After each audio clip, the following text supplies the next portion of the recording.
In the summer of 1894, travelers who ventured deep into the Missouri Ozarks often spoke of a peculiar boarding house hidden among the pine trees.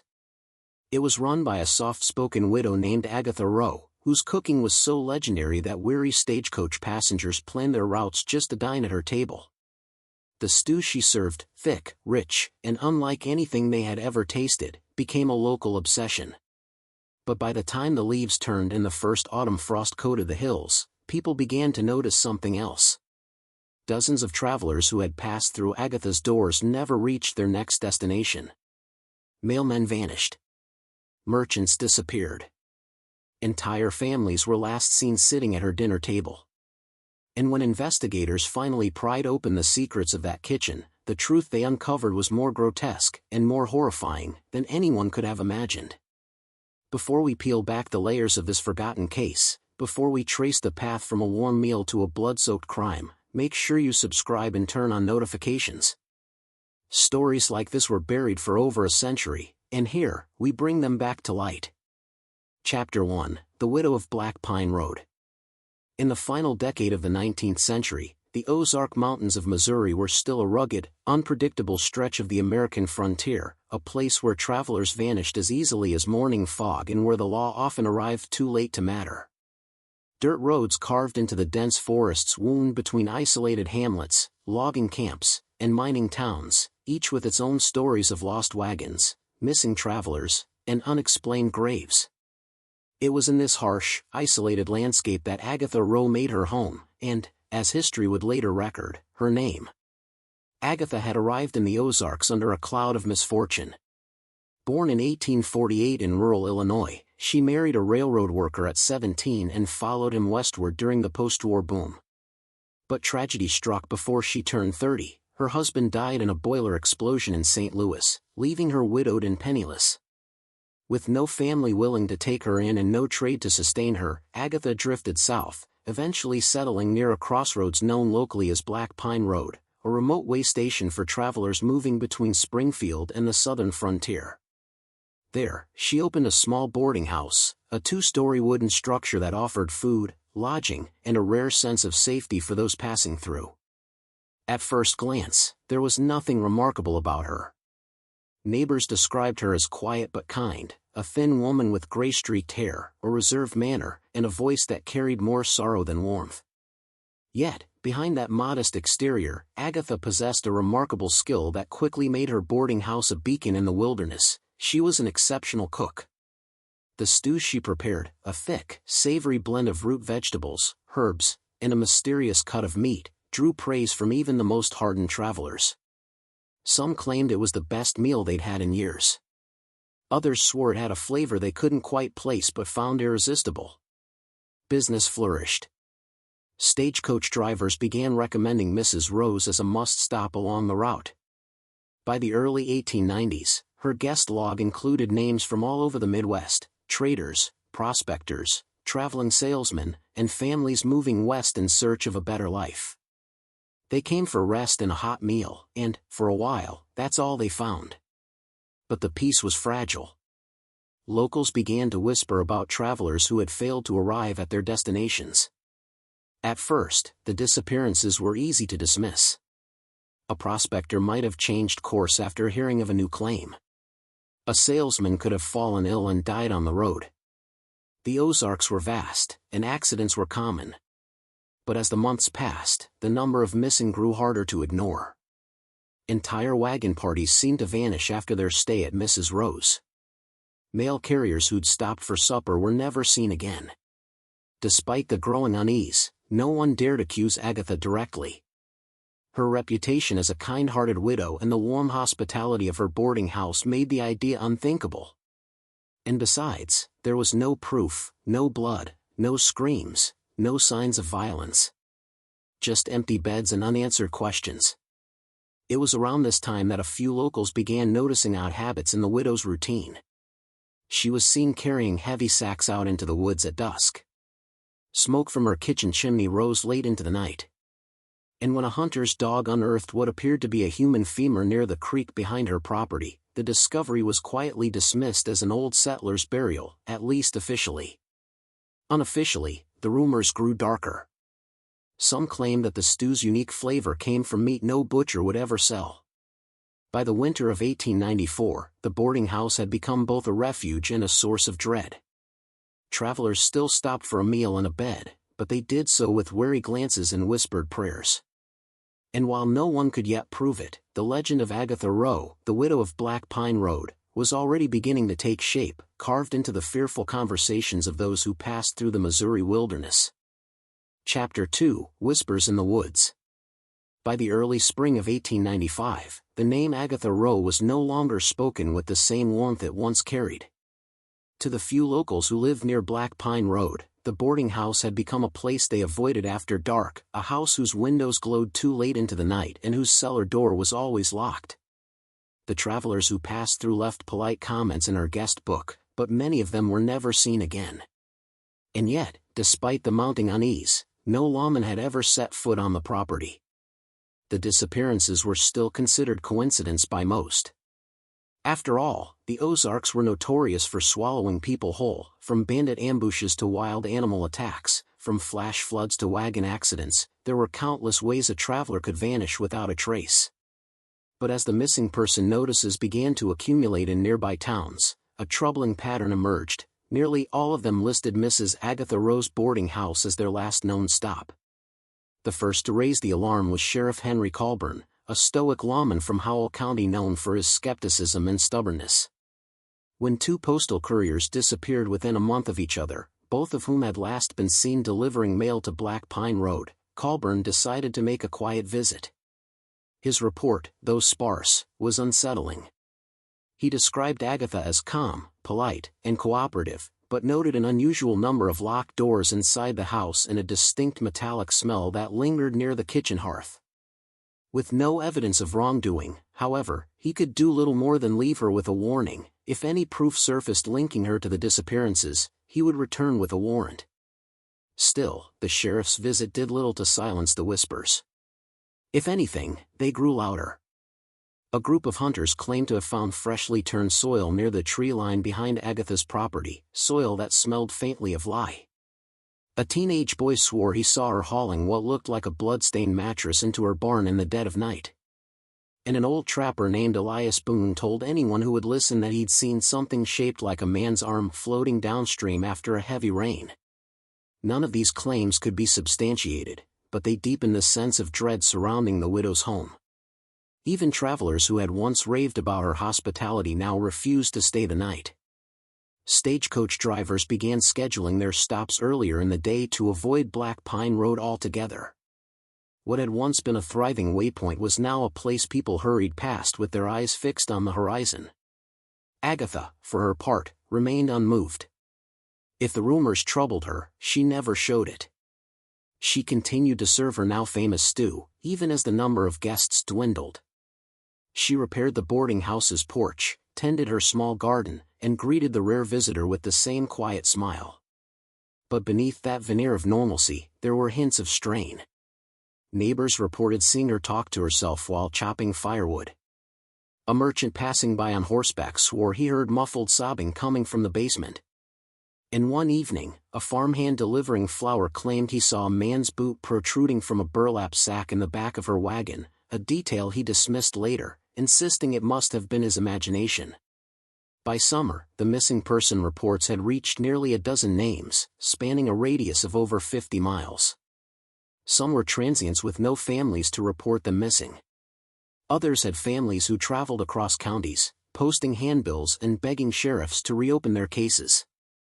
Most inquiries led nowhere until the disappearance of Reverend Nathaniel Carter, a respected clergyman from St. Louis who vanished on his return journey from a revival meeting.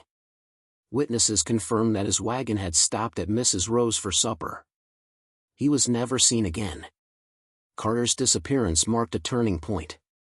The local press, which had largely ignored the earlier cases, now seized on the story. Preacher Missing After Ozarks Stop read the headline of the Springfield Ledger in July 1895. Other papers followed suit, dubbing Black Pine Road the Trail of No Return. With public pressure mounting, Sheriff Colburn had little choice but to open a formal investigation, one that would soon reveal a darkness no rumor had yet captured. As summer gave way to autumn, the sheriff assembled a small team to search the woods near the boarding house. They found nothing conclusive, no shallow graves, no signs of violence, but what they did find would haunt them for the rest of their lives. A single, mud-caked boot partially buried beneath a tree stump, its leather still bearing the initials NC. It belonged to Reverend Carter. The discovery shattered any lingering illusions of coincidence. Whatever was happening on Black Pine Road was no longer a matter of speculation.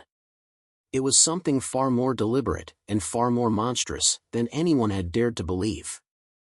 Chapter 3: The Investigation Tightens. By the winter of 1895, the once whispered suspicions surrounding Agatha Rowe had hardened into open accusations. The disappearance of Reverend Nathaniel Carter, a man of standing and influence, had shifted the story from rumor to scandal. Newspapers across Missouri splashed his name on their front pages, and the phrase "the widow of Black Pine Road," once a simple description, now carried the weight of fear and revulsion. Sheriff Henry Colburn, under pressure from state authorities and furious parishioners, returned to Agatha's boarding house with a formal search order in hand. This time, he wasn't alone. Accompanying him were 2 deputies, a local coroner, and a county judge determined to ensure the law was followed to the letter. They arrived unannounced just before dawn on December 3, 1895, when the air was brittle and the hills around the Ozarks lay silent beneath a blanket of frost. Agatha opened the door calmly, as if expecting them. "You'll find nothing here but a lonely woman in her kitchen," she told Colburn, her voice steady but cold. The search began immediately. They combed through every room, lifted floorboards, rifled through her pantry. They found nothing illegal, no bodies, no blood, no personal belongings belonging to the missing. What they did find, however, was a series of peculiar inconsistencies that deepened their suspicion. In the cellar, the deputies discovered several large barrels filled with a thick, briny liquid, meat brine, according to Agatha, used to preserve pork. But no hog carcasses were found on the property, nor any evidence that she had slaughtered livestock in years. Near the barn, they found a pile of ashes beneath a heavy iron cauldron, far larger than anything one would use to cook stew. And inside her smokehouse, hanging from hooks, were strips of cured meat that none of the investigators could readily identify. Sheriff Colburn seized samples and sent them to Dr. William Reeves, the county coroner, for analysis. Weeks later, the results returned with a single chilling conclusion: the tissue was human. Though forensic science in the 1890s lacked the precision of modern methods, the muscle fiber structure was distinct enough to leave no doubt. The news spread like wildfire. Newspapers called the discovery a feast of the damned. Rumors mutated into macabre legends, stories that Agatha had served stew made from her victims, that she salted their remains and sold them as smoked meat to travelers, that she'd even ground bones into flour to thicken her sauces. Whether all of these tales were true hardly mattered. The court of public opinion had rendered its verdict: Agatha Rowe was a murderer. With the brine barrels as evidence, Colburn secured a warrant for her arrest. But when he and his men returned to the boarding house on January 14, 1896, they found the place deserted. The door stood ajar, the hearth still warm, but Agatha was gone. A neighbor claimed to have seen her leaving before dawn, dressed in black and leading a small mule cart down the road toward the river. Another swore he'd heard the sound of wagon wheels in the night.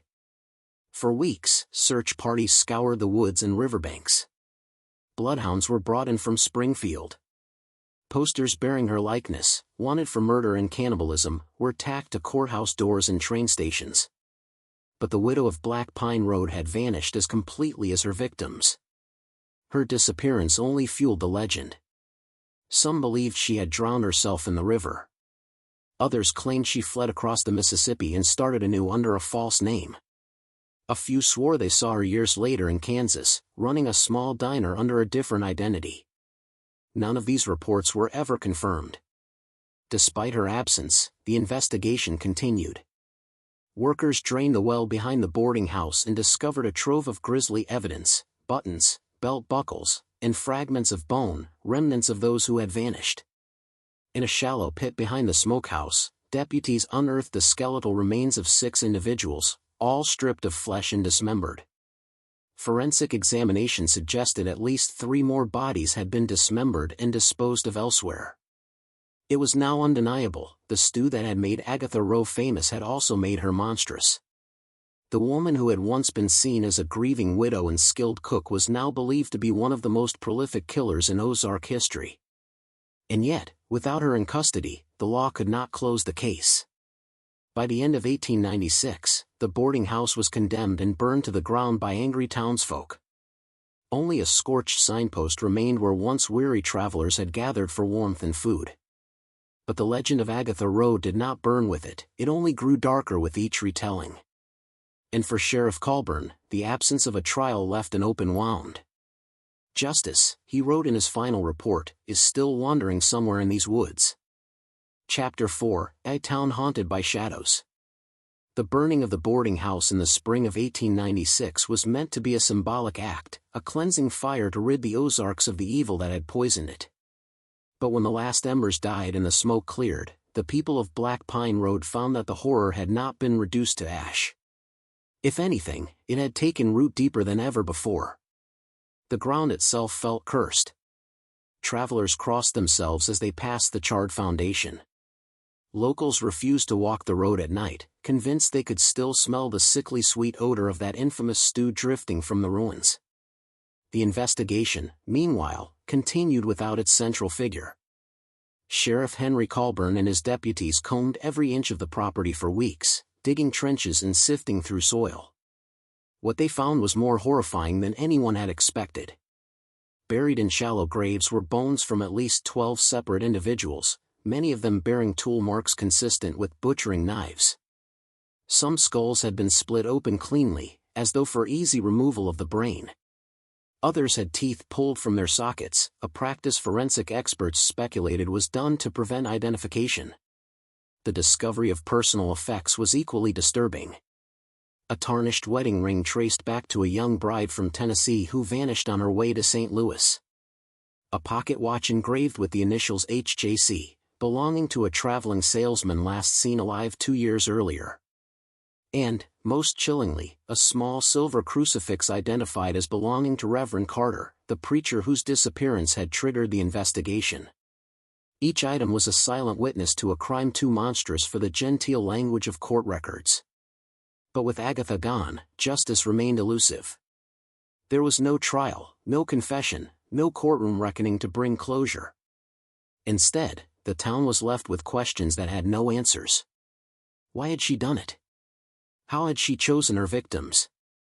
And, perhaps most disturbing of all, how many more might there have been? In the absence of facts, theories multiplied. Some believed that Agatha had gone mad from grief after her husband's death, and that her crimes were the result of a broken mind unhinged by loneliness. Others suggested she was driven by economic desperation, that she had begun killing travelers for money or goods and had discovered a grotesque method of disposing of the evidence.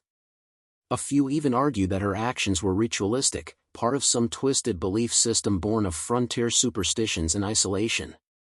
Newspapers across the country seized on the story.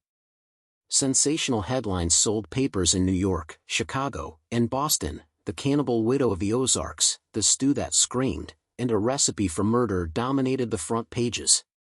Dime novelists fictionalized her life, transforming Agatha into a gothic villainess, part witch, part butcher, part ghost. Travelers, once reluctant to speak of the Ozarks at all, now came from miles away just to see the ruins of her boarding house. The site became a morbid attraction, a place where curiosity and horror blurred into the same impulse. But for the people who had lived there, for the families of the missing, it was no sideshow. It was a wound that would not close. Some of the bereaved refused to believe Agatha was solely responsible, insisting she must have had accomplices. Others believed the worst was yet to come, that she was still alive and would strike again. Every unexplained disappearance in Missouri, Arkansas, or Kansas in the years that followed was quietly attributed to her. A missing trapper here, a vanished peddler there, all whispered to be the work of the widow, still feeding her dark hunger in some distant town. The legend began to mutate. Children were warned not to stray too far into the woods, lest Mrs. Rowe invite them in for supper. travelers swapped embellished tales around campfires, stories of a pale woman who appeared at roadside inns, of stew that tasted too rich to be beef, of ghostly lights flickering near the black pine ruins at night. Truth and myth became indistinguishable, and perhaps that was how the people preferred it. A monster confined to legend was easier to face than the reality that such evil had walked among them, smiled at them, fed them dinner. Sheriff Colburn retired in 1898, his career defined by the one case he could never solve. In his final report, he included a single line that would later be quoted in newspapers and textbooks alike: "We burned her house, but her shadow is still here." And indeed, it was. The land where the boarding house once stood lay barren for decades. No one dared rebuild on it. Some said nothing would grow there, that the soil itself was tainted by what had been buried beneath it. The name Agatha Rowe faded from official records over time, but in the hearts and minds of those who lived near Black Pine Road, she was never forgotten. The stew pot had gone cold. The hearth was dark. But the story, their story, had only just begun to take on a life of its own. Chapter 5: The Woman Who Wouldn't Die. For most criminals of the 19th century, disappearance meant death or capture. But for Agatha Rowe, the notorious widow of Black Pine Road, vanishing seemed to grant her a strange sort of immortality.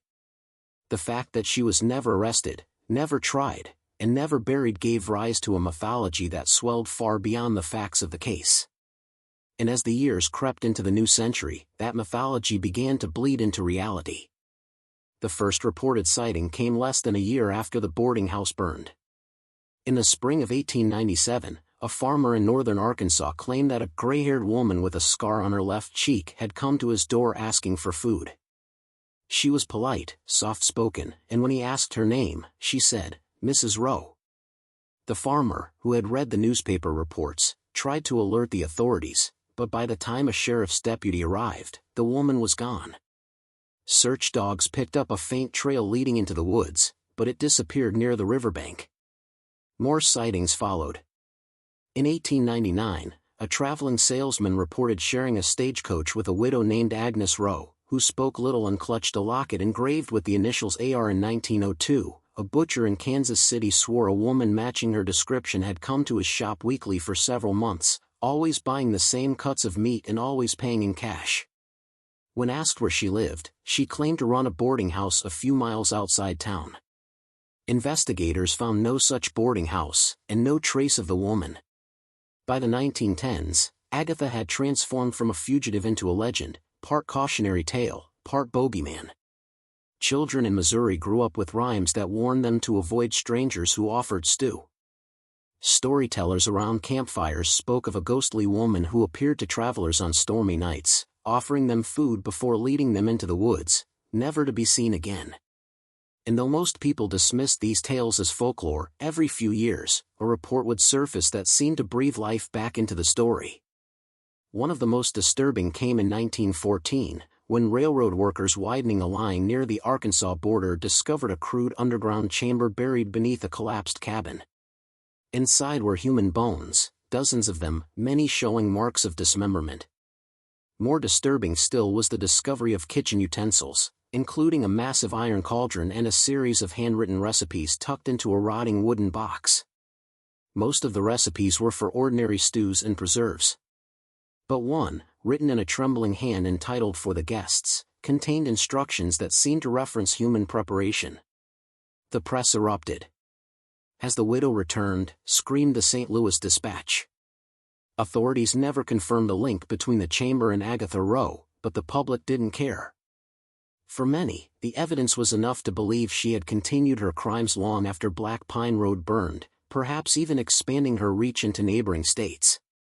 And then there were the stories of vengeance, of people who claimed to have crossed paths with her and narrowly escaped becoming part of her stew.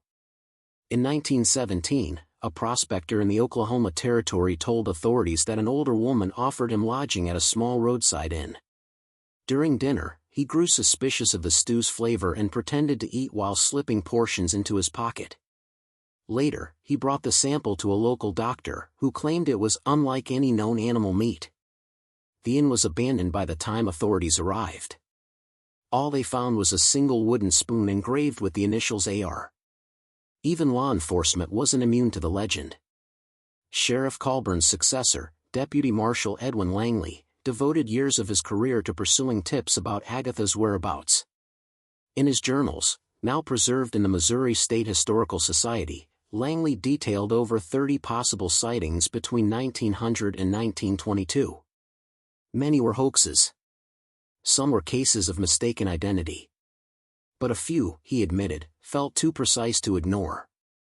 One in particular haunted him, a 1919 report from a small town in Kansas of an elderly woman who died alone in a boarding house. When undertakers prepared the body, they noted a jagged scar on her left cheek, and traces of human remains beneath her fingernails. The coroner never publicly linked the woman to Agatha Rowe, but Langley always believed it was her. Yet even if she had died under a false name, the legend refused to die with her. Throughout the 1920s and 1930s, stories of the Stu Widow spread across the Midwest, evolving with each retelling. In some versions, she was a ghost who lured victims to her kitchen. In others, she was still alive, moving from town to town, changing her name each time the whispers caught up with her.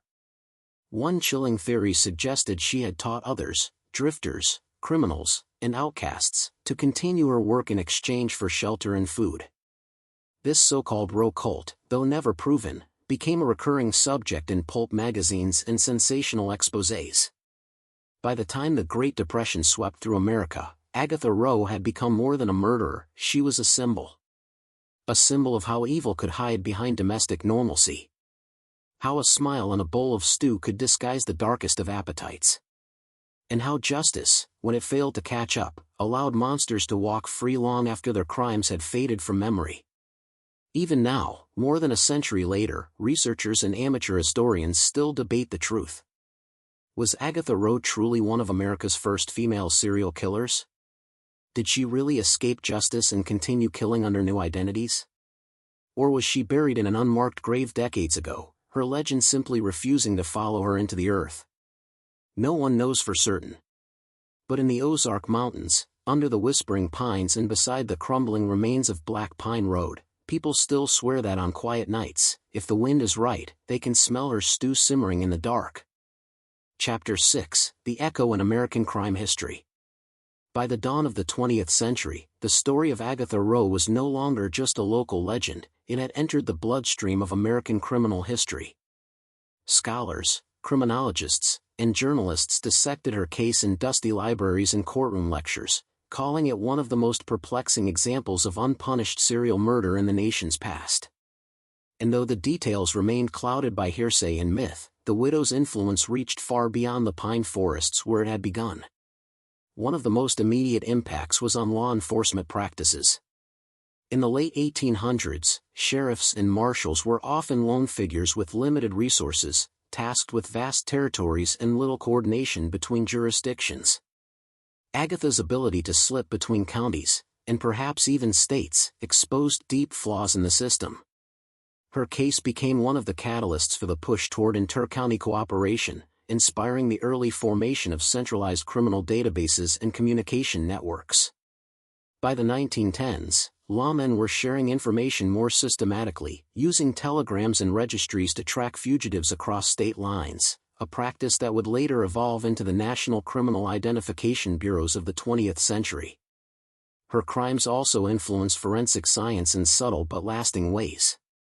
At the time of the investigation, techniques for identifying human remains were primitive at best. The discovery of brine tissue in Agatha's cellar, misidentified at first as pork, demonstrated the need for more advanced methods of anatomical analysis. The case was cited repeatedly in early forensic texts as an example of how chemical testing and microscopic examination could distinguish human tissue from animal. These lessons shaped the training of future coroners and helped lay the groundwork for the forensic pathology practices that would emerge in the decades to come.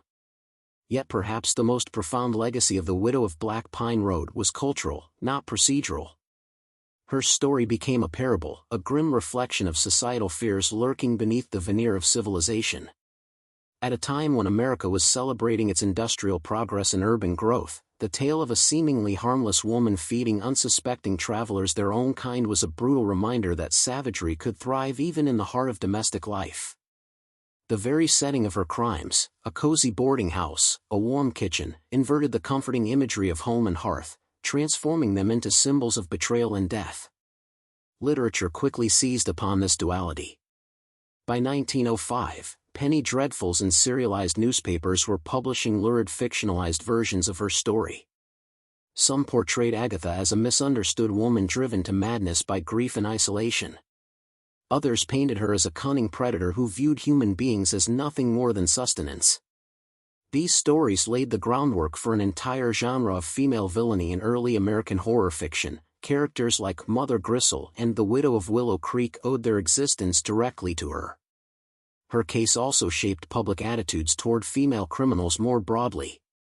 In the 19th century, society still clung to the belief that women were inherently nurturing and incapable of great violence. Agatha Rowe shattered that illusion. Her alleged acts, calculated, gruesome, and sustained over years, forced both the public and the press to reconsider their understanding of criminal psychology. She was often compared to European figures like Amelia Dyer, the British baby farmer executed in 1896, but with a uniquely American twist. Her crimes were not committed in secrecy, but beneath the guise of hospitality and kindness. As criminology matured in the early 20th century, Agatha's name appeared frequently in academic discussions. Dr. Edwin Harlan, a pioneering psychologist who studied the criminal mind, devoted an entire chapter to her in his 1918 work Women Who Kill. He argued that Rowe represented a new archetype, the domestic predator, whose weapon was not brute strength or aggression, but familiarity and trust. It is precisely because her victims were disarmed by comfort, Harlan wrote, that her crimes succeeded so long undetected. The widow's shadow even stretched into popular culture. In the 1920s and 1930s, stage plays and radio dramas adapted her story under thinly veiled aliases. A 1931 radio serial, The Roadside Widow, became a nationwide sensation, terrifying listeners with its chilling tagline, "She waits where the road ends, and supper is always ready." Even Hollywood took notice. In 1940, a low-budget thriller loosely inspired by the case, Beneath the Black Pine, premiered to shocked audiences, cementing her legend in the era of moving pictures. But beyond the sensationalism and speculation, Agatha Rowe's case left behind something deeper, a psychological scar on the American psyche. It tapped into primal fears, of trust betrayed, of hospitality turned deadly, of evil hiding behind a human face. In the decades that followed, that fear would echo in countless stories of roadside killers, poisoners, and predators who used kindness as camouflage. By the mid-20th century, Black Pine Road itself had long vanished from maps, reclaimed by nature and renamed by the county. The only markers that remained were the stories, passed down through generations, whispered in classrooms, retold in criminology lectures and ghost tours alike. Historians debated the facts, novelists embellished them, and lawmen studied them. But none could deny the truth at the heart of it all. A single woman, armed with nothing more than a pot of stew and a soft smile, had altered the way a nation thought about crime, justice, and evil itself. Chapter 7, The Hunt for the Truth. By the middle of the 20th century, the story of Agatha Rowe was no longer confined to history books or ghost stories. It had become a puzzle that generations of investigators, amateur sleuths, and true crime enthusiasts were desperate to solve. The unanswered questions surrounding her life and crimes, where she came from, how many victims there truly were, and above all, what became of her, kept pulling people back to the Ozarks like moths to a flame. The renewed interest began in 1952, when a graduate student named Clara Jenkins from the University of Missouri wrote a thesis on unsolved female-perpetrated crimes of the 19th century. Her research into county archives uncovered details long forgotten by the public, including unsealed court documents, old witness testimonies, and evidence logs that had been misplaced for decades. Among them was a list of 37 names connected to disappearances linked to Black Pine Road, more than 3 times the number authorities had previously acknowledged. Clara's findings reignited public fascination and drew journalists back to the story. By the 1960s, that fascination had turned into obsession. Amateur investigators, some driven by curiosity, others by family ties to the missing, began retracing Agatha's path. They scoured property deeds, stagecoach manifests, and railroad records for any sign of her. A retired detective named Howard Wexler, whose great-uncle had vanished on a trip through the Ozarks in 1894, spent over a decade following leads that took him across Missouri, Arkansas, and Kansas. Wexler's work culminated in a privately published book, The Widow's Trail, 1971, which proposed one of the most enduring theories, that Agatha had assumed a new identity under the name Martha Crenshaw and died in Topeka, Kansas in 1928. The woman buried under that name was never identified by relatives, and bore a striking resemblance to Rowe's surviving photographs. But the trail did not end there. In 1984, during the demolition of a farmhouse near Jefferson City, workers discovered a hidden root cellar sealed behind a brick wall. Inside were rusted cooking utensils, stained aprons, and human bones, along with a small wooden box containing newspaper clippings about the Black Pine Road case. Forensic dating placed the remains to roughly the same period as Agatha's disappearance.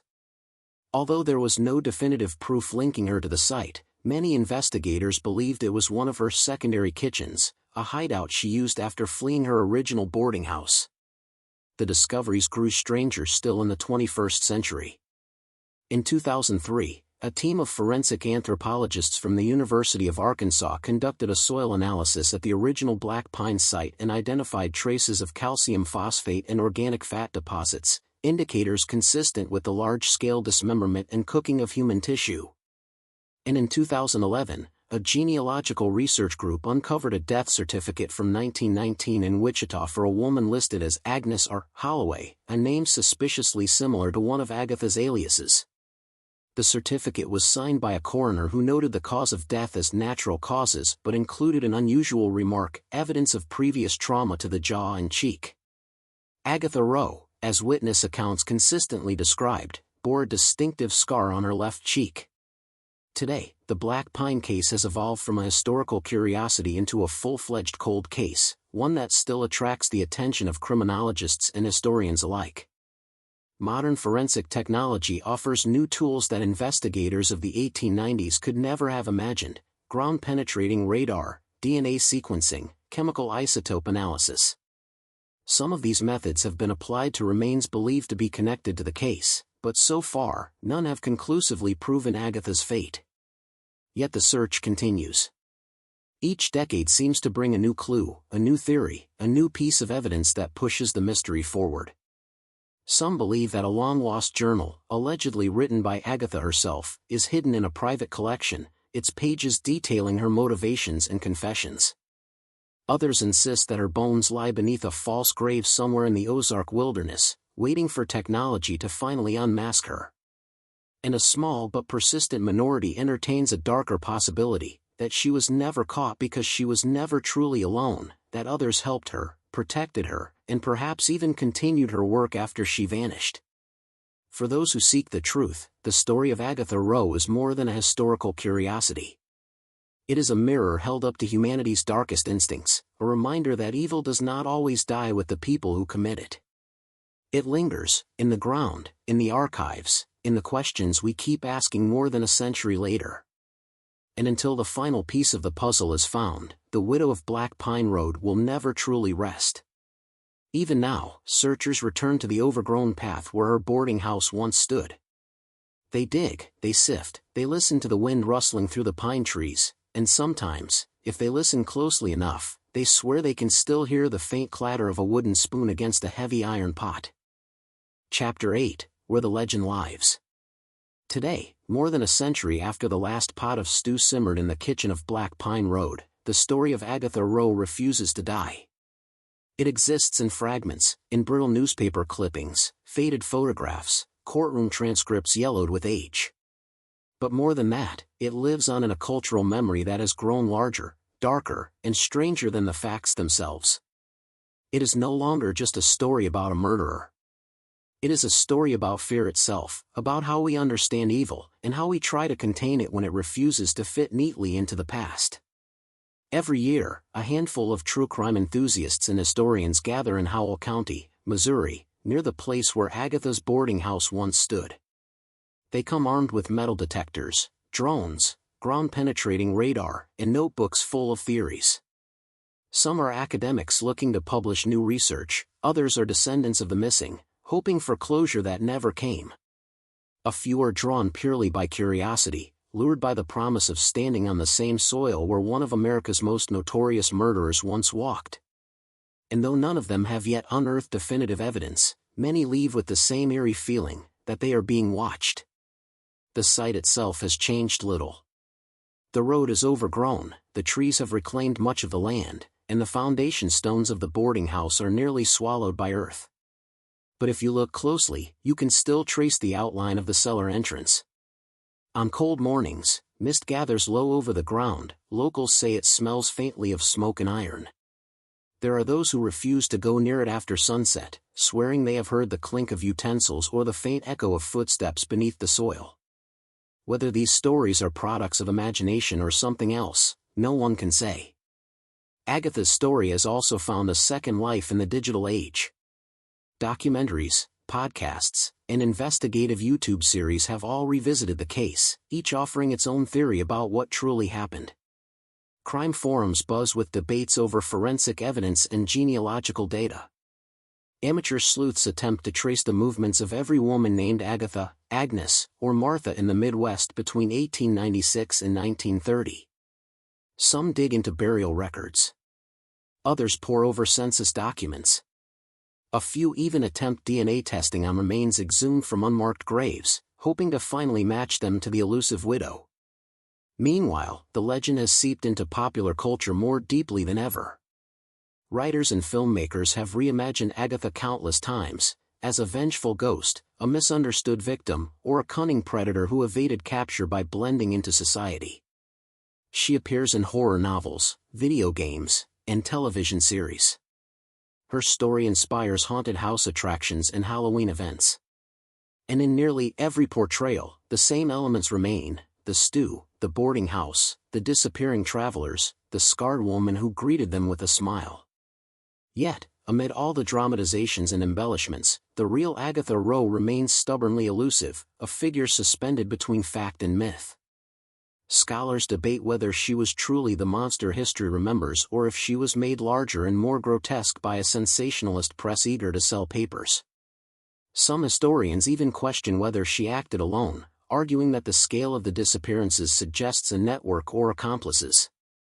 Others believe that the woman known as Agatha Rowe might have been a composite, a myth born from multiple crimes attributed to a single, more terrifying name. But perhaps the truth no longer matters. What Agatha represents, the idea of evil hiding in plain sight, has become far more powerful than any single fact. She is the smiling neighbor with a terrible secret, the kindly hostess with blood on her hands, the reminder that monsters do not always lurk in the shadows. Sometimes, they wait for you at the dinner table. In the end, the story of the widow of Black Pine Road is not just about murder. It is about trust, how easily it can be betrayed, how quickly it can be weaponized, and how its violation lingers long after the crime itself. It is about the fragility of safety, the thin line between hospitality and horror, and the unsettling truth that evil often wears a human face. More than 100 years have passed since Agatha Rowe disappeared into the fog of history. Yet even now, travelers who venture deep into the Missouri Ozarks sometimes claim to catch a whiff of something strange on the wind, something rich, heavy, and familiar. And for a fleeting moment, they wonder if the stories were ever stories at all, or if, somewhere out there, a pot is still simmering. Epilogue, the taste that never fades. There are crimes that end with a trial, a conviction, and a burial, crimes that, once solved, fade quietly into the archives of history. And then there are those that never truly end. The case of Agatha Rowe belongs firmly to the latter. More than a century after her disappearance, her name still sends a ripple of unease through anyone who hears it. Not because of what is known, but because of what is not. No one ever stood trial for the disappearances along Black Pine Road. No judge ever pronounced a sentence. No family was ever handed the small comfort of seeing justice done. Instead, what remains is a void, an empty chair in a courtroom, a missing body in an unmarked grave, a question that refuses to be answered. That absence has allowed Agatha's story to ferment in the collective imagination, to grow darker and more grotesque with every retelling. And perhaps that is fitting. For someone who allegedly turned people into food, what greater punishment could there be than to become a myth, consumed again and again by the public's endless hunger for answers? It is tempting to see Agatha as an anomaly, a singular evil born of grief, madness, or circumstance. But to do so would be to miss the deeper lesson of her story. She was not a demon conjured from the wilderness, nor a phantom hiding in the dark. She was a woman who lived among people, who served them dinner, who exchanged pleasantries by the fire. Her horror was not in her otherness but in her ordinariness. That is what made her so dangerous. That is what still makes her terrifying. The most unsettling part of the tale is not what she did, though the killings and the cannibalism are horrific enough, but how long she did it without being caught. How many guests walked through her door, ate from her table, and never once suspected they were staring into the face of a predator? How many neighbors dismissed their suspicions because she seemed too polite, too fragile, too human to be capable of such evil? The story of Agatha Rowe is, above all, a story about the blind spots in human nature, about our desperate need to believe that danger looks like danger. And so the legend persists, passed down like a warning from one generation to the next. Evil does not always roar. Sometimes, it whispers. Sometimes, it wears an apron and serves stew with a smile. Sometimes, it vanishes into the woods and is never seen again, but it never truly goes away. Perhaps Agatha Rowe died long ago, her bones scattered and forgotten beneath some unmarked patch of earth. Or perhaps she lived under another name, far from the place where she became infamous, carrying her secrets to the grave. We will likely never know. But the silence she left behind speaks volumes. It reminds us that the darkest stories are not those with neat endings, but those that continue to haunt the spaces between fact and myth. And if you ever find yourself deep in the Missouri Ozarks, on a lonely road flanked by black pines, and the wind carries the faint aroma of stew from somewhere unseen, you might feel a chill crawl up your spine. Because deep down, a part of you will wonder, is it only the wind you're smelling, or has the widow finally set the table again?